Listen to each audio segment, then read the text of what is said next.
Saudara yang terkasih dalam Tuhan, kita akan berbicara mengenai Mazmur 118. Ayat yang pertama berbunyi, "Bersyukurlah kepada Tuhan, sebab Ia baik, bahwasanya untuk selama-lamanya kasih setianya." Dalam ayat yang kedua, untuk bangsa Israel. Dalam ayat yang ketiga, untuk kaum Harun. Tetapi yang istimewa dalam ayat yang keempat, saya baca, "Biarlah orang yang takut akan Tuhan berkata, bahwasanya untuk selama-lamanya kasih setianya." Kasih setia Tuhan untuk orang yang takut akan Tuhan. Siapa ya orang yang takut akan Tuhan? Orang yang mengandalkan Tuhan. Orang yang menaruh harapannya kepada Tuhan. Dan orang yang melakukan kehendak Tuhan. Dalam Markus pasal 7, di situ diceritakan ada perempuan Siro-Fenisia yang bersujud datang kepada Tuhan, memohon Tuhan mengusir setan dari tubuh anaknya. Tapi Yesus berdiam diri. Dan akhirnya berkata, "Biarlah anak-anak makan dulu sampai kenyang." Baru setelah itu remah-remah dilemparkan.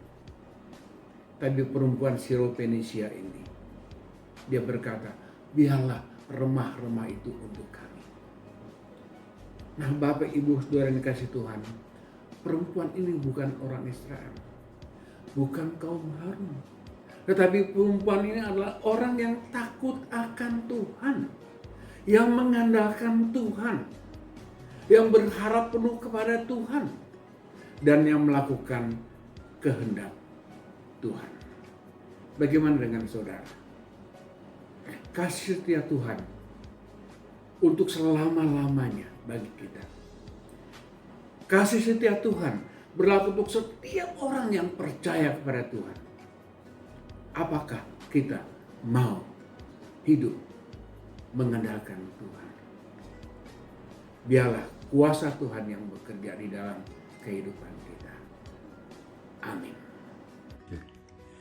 Saudara-saudara, ada dua ayat yang indah dari Perjanjian Lama yang kita perhatikan saat ini. Dua ayat ini terdapat dalam Ratapan 3 ayat 22 dan 23. Ayat 22 mengatakan, "Tak berkesudahan kasih setia Tuhan, tak habis-habisnya rahmatnya."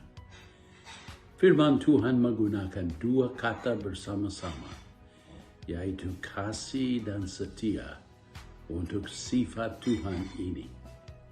Dan sifat kasih dan setia itu tidak pernah habis, selalu bersedia bagi kita. Ayat 23 berkata bahwa kasih setia Tuhan selalu baru tiap pagi. Besar kesetiaanmu. Kasih setia Tuhan itu diberikan kepada kita sesuai dengan keperluan kita setiap hari. Saudara-saudara, tidak cukup bersekutu dengan Tuhan hanya sewaktu-waktu. Tidak cukup bersekutu dengan Tuhan hanya seminggu sekali. Tetapi kita bersekutu dengan Tuhan setiap hari. Oleh karena itu, marilah kita ingat bahwa kasih setia Tuhan diberikan kepada saudara-saudara dan saya setiap pagi, setiap hari, setiap saat. Kita bersyukur atas peringatan ini yang selalu memperkuatkan iman kita. Amin.